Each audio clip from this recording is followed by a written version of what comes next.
Hello student, आप सबों को एचबी मैथ्स क्लासेस में स्वागत है। हम लोग 11th क्लास के मैथ का टॉपिक कॉम्प्लेक्स नंबर सम्मिश्र संख्या पढ़ रहे हैं। इसमें इसके जस्ट पहले वाला क्लास में हेडिंग लगा दिए थे, यही चीज है। इसके जस्ट पहले वाला क्लास में representation of a complex number on Argand plane, यानी एक सम्मिश्र संख्या का आर्गन प्लेन पर रिप्रेजेंटेशन नहीं, उसी में कुछ और पॉइंट बचा हुआ उसको और बताते हैं। तो देखिए ध्यान से। तो कल बोले थे एक्स एक्सिस और वाई एक्सिस के बीच का कोण अगर 90 डिग्री होता है तो उसे कौन एक्सिस बोलते हैं? रेक्टेंगुलर एक्सिस कहते हैं, नहीं कहते हैं।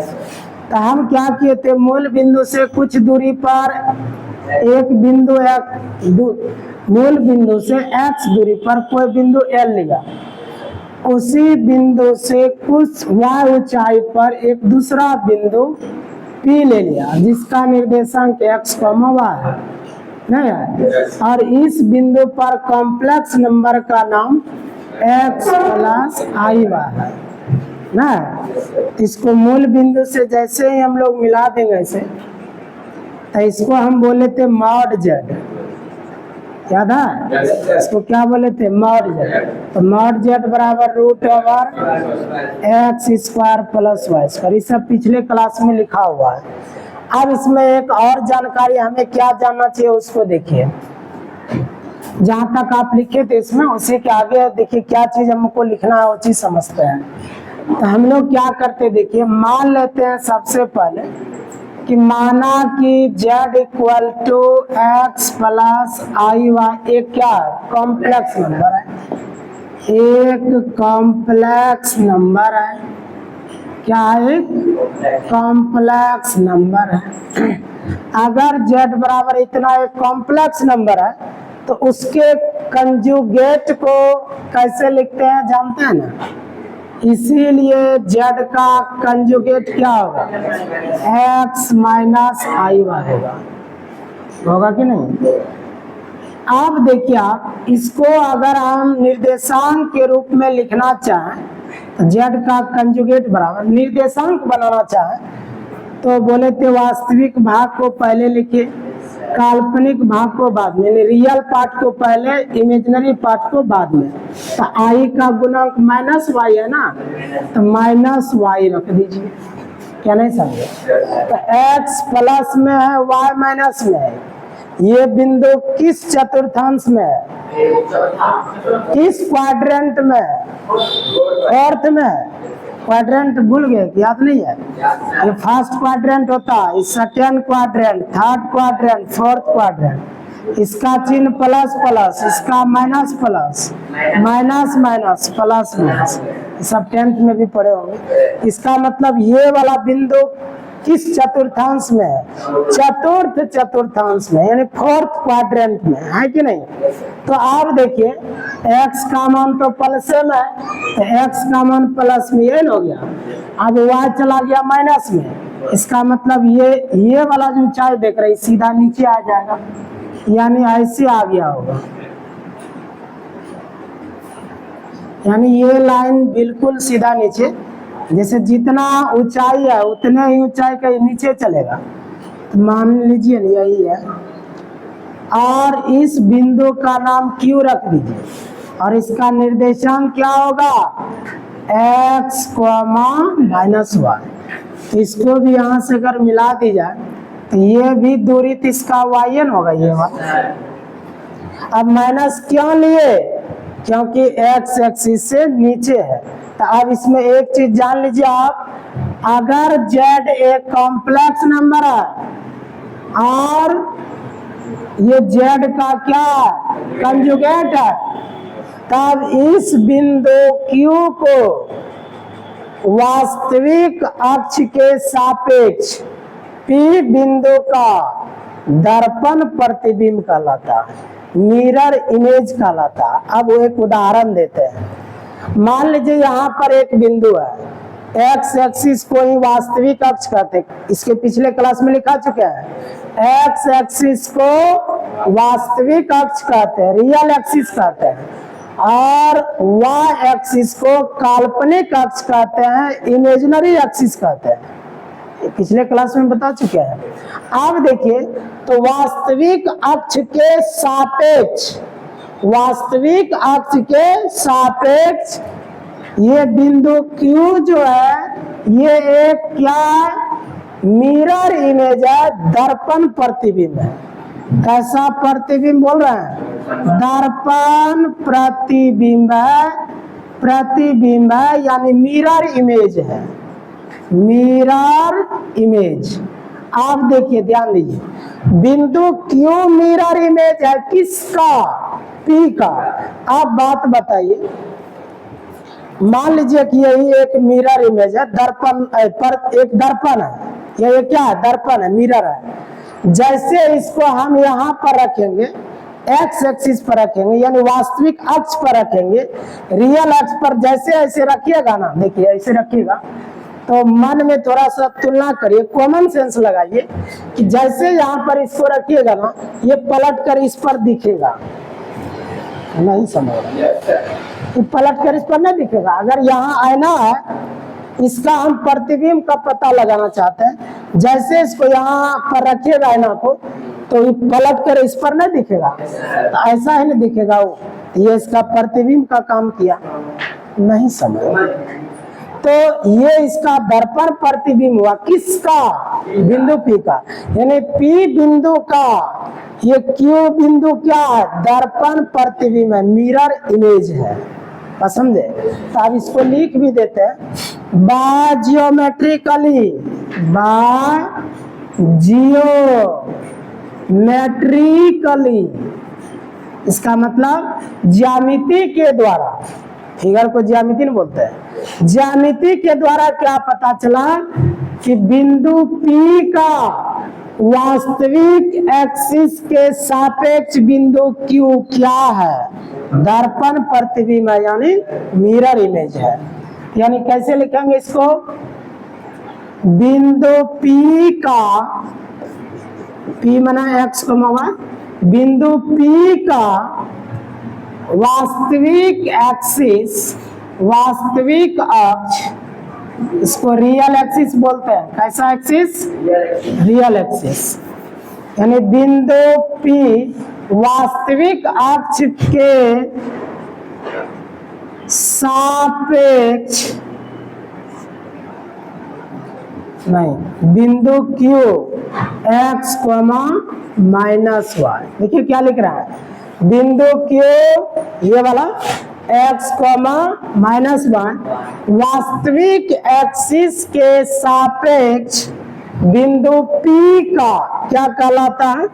दर्पण प्रतिबिंब। हाँ, वास्तविक अक्ष के सापेक्ष बिंदु P कोऑर्डिनेट x, y का दर्पण प्रतिबिंब। कैसा प्रतिबिंब? दर्पण प्रतिबिंब यानी मिरर इमेज कहलाता है। क्या कहलाता है? मिरर इमेज कहलाता है, कहलाता है। देखिए तो हमने क्या लिख दिया, समझिए इस बात को थोड़ा सा। तो अगर z कॉम्प्लेक्स नंबर है तो इस जगह कॉम्प्लेक्स नंबर अब क्या होगा जानते हैं? ऐसे z का कंजुगेट बराबर x - iy, इसी को निर्देशांक के रूप में ऐसा लिखा। अगर z कोई कॉम्प्लेक्स नंबर है तो उसका जो कंजुगेट होगा तो x - iy होता है, आप जानबे करते हैं। तो x - y अगर निर्देशांक के रूप में लिखेगा तो ये इसका क्या कहलाता है? दर्पण प्रतिबिंब कहलाता है यानी मिरर इमेज कहलाता है। मान लीजिए 2, +3 है, कहेगा इसका मिरर इमेज कितना होगा? तो 2, -3 होगा मिरर इमेज। नहीं समझ? बस x के मान में कोई परिवर्तन नहीं, लेकिन y के मान में परिवर्तन। यहाँ +y है, यहाँ -y। तो जैसे कहेगा दर्पण प्रतिबिंब लिखने, फट से लिख दीजिएगा। नहीं चलिए, तो अब इसमें हम लोग इस थ्योरी को कंप्लीट कर दिए। पुनः हम लोग अब बढ़ेंगे पोलर कोऑर्डिनेट की ओर। चले, तो उसी में इसके पिछले क्लास में ये आपका हेडिंग लगा हुआ है, जहां तक लिखे थे उसी के आगे यहाँ से लेकर यहाँ तक लिख दीजिए। फिगर में भी कुछ परिवर्तन हुआ देख लीजिए, फिगर पुनः बना लीजिए नीचे में। पुनः फिगर को बना लीजिए और इस सब को उतार दीजिए नीचे।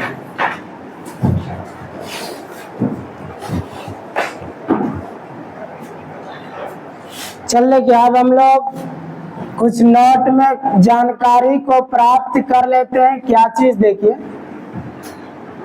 मॉड एक्स, इसको क्या पढ़िएगा, या ऐसे भी पढ़ते हैं मॉडुलस ऑफ एक्स, या शॉर्ट में क्या पढ़ते हैं मॉड एक्स बोल दीजिए, बस हो गया। इसको पढ़िएगा मॉडुलस ऑफ एक्स, या और मतलब या शॉर्ट में इसको क्या बोलते हैं मॉड एक्स, ऐसे मॉड एक्स। जब हम आपको रिलेशन पढ़ाएंगे, रिलेशन के बाद फंक्शन पढ़ाएंगे, फंक्शन में इसका पूरा डिटेल बताएंगे। अभी जितना सा काम है थोड़ा सा बता रहा है, समझ रहे हैं। इसका पूरा कहानी भी हमको बताना है। जब रिलेशन फंक्शन पढ़ाएंगे तो इसका पूरा कहानी बताया जाएगा। मॉडुलस फंक्शन क्या है, इसका डोमेन क्या होता है, कोडोमेन क्या होता है, रेंज क्या होता है, सारा चीज हम लोग पढ़ेंगे। अभी तत्काल इतना ही जानिए। चलिए सीखिए बात को हम सिखाते हैं। यहाँ देखिए, वहां नहीं, मॉड एक्स को प्लस एक्स लिखा जाता है। एकदम ध्यान पूर्वक देखिएगा, समझ में आ जाएगा। मॉड एक्स को प्लस एक्स लिखा जाएगा तभी जब एक्स का मान 0 से बड़ा हो। मॉड एक्स का मान माइनस एक्स लिखा जाएगा तभी जब एक्स का मान 0 से छोटा हो। मॉड एक्स का मान 0 लिखा जाएगा तभी जब एक्स का मान 0 के बराबर हो। ठीक है, तो इसमें अब क्या करेंगे देखिए। अब देखिए, जैसे मान लेते हैं कोई संख्या यहाँ पर हमने 5 दे दिया। एक चीज बताइए, मॉड के अंदर में जो भी संख्या बढ़िएगा एक्स के स्थान पर, वो 3 ही चीज हो सकता है। ये x के स्थान पर जो भी संख्या रखिएगा, वो x के स्थान पर जो भी संख्या रखिएगा वो या तो 0 से बड़ा होगा, या तो 0 से छोटा होगा, या तो 0 के बराबर होगा। पूरे ब्रह्मांड में जितना संख्या चलता है यही तीनों बात को फुलफिल करेगा। या तो 0 से बड़ा होगा, या तो 0 से छोटा होगा, या तो खुद 0 होगा। नहीं समझ। जैसे अभी हमने क्या लिख दिया, x के जगह क्या लिखा 5। आप स्वयं कहिएगा, बताइए ना कि 5 0 से बड़ा होता है कि 0 से छोटा होता है? 0 से बड़ा होता है, अपने पता चल गया। तो 5 क्या है, 0 से बड़ा। ध्यान से देखते रहिएगा। x के स्थान पर हम कितना रखे थे 5, और आपने कहा ये 5 क्या है, 0 से बड़ा है। 0 से बड़ा है तो यही वाला शर्त है। नहीं समझ। अगर x का मान 0 से बड़ा, एकदम ध्यान पूर्वक सीखिएगा। अगर x का मान क्या हो, 0 से बड़ा हो, तब मॉड x का मान क्या होता है, इसको सीधा इसे पकड़ना है, उठा के रख देना है। यही तो है। लेकिन ऐसा तब लिख सकते हैं जब x का मान 0 से बड़ा हो, तभी ऐसा लिख सकते हैं। नहीं समझ। एक बार और रिपीट करते हैं। x के स्थान पर क्या दिए 5। ये 5 अपने मन से पता कर लेना है कि 0 से बड़ा है कि 0 से छोटा है कि 0 के बराबर है। तीनों में से एक बात तो आइबे करेगा। एक बात निश्चित आना है, या 0 से बड़ा हो जाए, 0 से छोटा हो जाए कि 0 के बराबर हो जाए। तो अभी हम एग्जांपल के तौर पर 5 दिया है, 5 दिया है। तो ये 5 आप अपने से कह दीजिए कि 0 से बड़ा है, 0 से छोटा है। ये तो 0 से बड़ा है। अगर x का मान, x के ना स्थान पर 5 है, तो अगर x का मान 0 से बड़ा हो, अब यहाँ पर आइए, अगर x का मान 0 से बड़ा हो, तब मॉड x का मान उन्होंने क्या लिखा, x लिखा। इसका मान x तभी लिखा जब x का मान 0 से बड़ा है। तो मॉड x को उन्होंने x लिख दिया, मतलब अंदर में अगर x है, सीधा पकड़ के लिख दीजिए। तो यहाँ मॉड के अंदर में क्या है 5 है, तो इसको भी ऐसे पकड़िए, यहाँ के लिख दीजिए। नहीं समझ। यहाँ पर 5 लिख देंगे, यानी मॉड 5 का मान 5 होता है। इसलिए 5 हुआ क्योंकि ये 0 से बड़ा है। और देते हैं एग्जाम्पल, इसको माइंड में एकदम बैठा लेना है। और देते हैं, जैसे x के स्थान पर हमने 8 दे दिया, क्या दिया 8।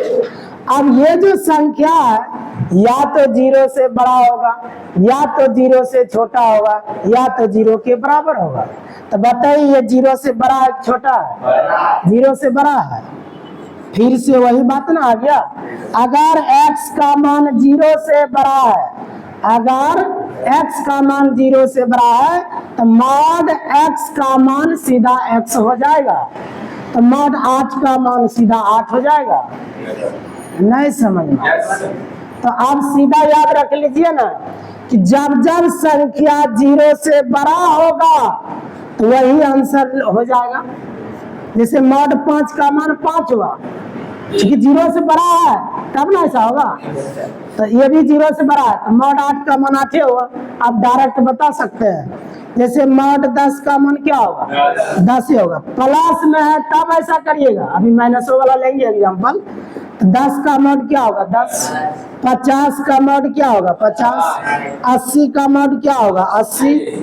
अब शायद समझ गए होंगे, जो भी संख्या प्लस में रहेगा उसका मॉड उतना ही हो जाता है। कोई दिक्कत समझ में आया कि नहीं? अब माइनस वाला समझाते हैं। देखिए,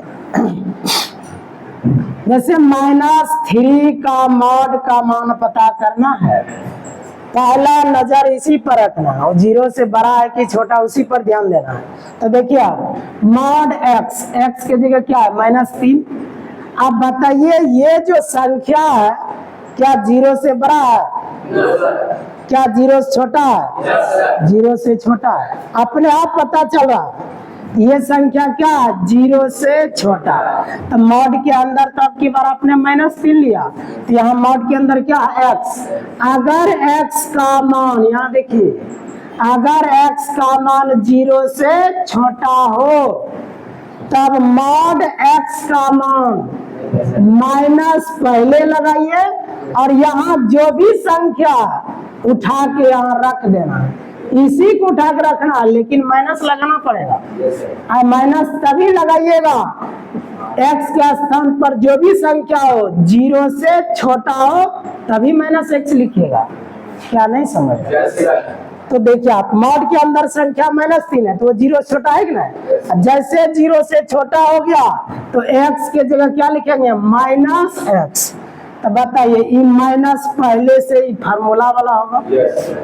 नहीं समझे? अब x का जगह जितना है सीधा उठाइए, यहाँ बैठाइए। अब x का जगह तो ये पूरा है, यही ना x है, तो x का जगह क्या है? -3। तो -3 को ऐसे उठाइए, यहाँ आके बैठाइए। तो माइनस पहले का, यहाँ से ना माइनस है, तो यहाँ क्या हो जाएगा? बोलिए -3। तो माइनस गुना माइनस प्लस, इसका मतलब ये मान निकल गया, -3 का मॉड +3 होगा। नहीं समझे? और एक जो माइनस वाला देते हैं, -6 का मॉड पता करने जा रहे हैं, इसका मान क्या होगा? अब देखिए आप, ये संख्या क्या है? 0 से छोटा है। माइनस में तो 0 से छोटे ना है। अगर x का मान 0 से छोटा हो, आइए ना यहाँ पे, अगर x का मान 0 से छोटा हो तब इस फंक्शन का मान -x लिखना। यहाँ x है लेकिन लिखना -x है, तो माइनस लिख दिए पहले। अब x का जगह क्या है? -6 है, तो माइनस गुना माइनस प्लस, इसका मतलब -6 का मॉड +6 होता है। अब इसी प्रकार जितना भी संख्या माइनस में आएगा उसका मॉड हमेशा प्लस में होगा। नहीं समझ? अब मान लीजिए -9 का मॉड क्या होगा? +9। -10 का मॉड क्या होगा? +10। -80 का मॉड क्या होगा? +80। अब शायद समझ में आ गया। तो मॉड का काम क्या है? अब याद रखिएगा, प्लस में है तो भी रिजल्ट प्लसे में देता है, अगर माइनस में भी रहे तो रिजल्ट प्लसे में देता है। नहीं समझ? याद हुआ? अब एगो कौन बचा? देखिए 0 से बड़ा वाला भी हो ही गया, 0 से छोटा के लिए भी हो गया। अब बचा एग्जैक्ट 0। अब देखिए, अगर मॉड के अंदर क्या लिखा? 0। तो क्या ये 0 0 से बड़ा है?